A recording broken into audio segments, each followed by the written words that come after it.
Мұсылманның бойында дейді, мына екі қасиет тұрақты табылса дейді, жәннатқа кірмей қоймайды дейді. Міне, қандай екі қасиет ол? Пайғамбарымыз айтады, ол екеуі өте жеңіл дейді, бірақ істеушілері аз дейді. Оны сахабалар ары қарай тыңдайды.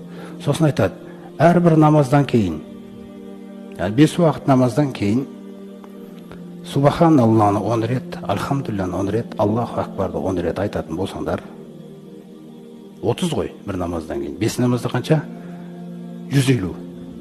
Міне бұның барлығы миату ахумси, жаңа хумсун дейді. 150. Алал лисан. Сенің тіліңнен 150 рет айтылды. Ва фил мизан, бірақ таразда 1500 болады дейді. Бұл ең минимальный Алла Тағаланың еселейтін нәрсесі 1500 болып таразыға түседі дейді ол. Бір. Екіншіден,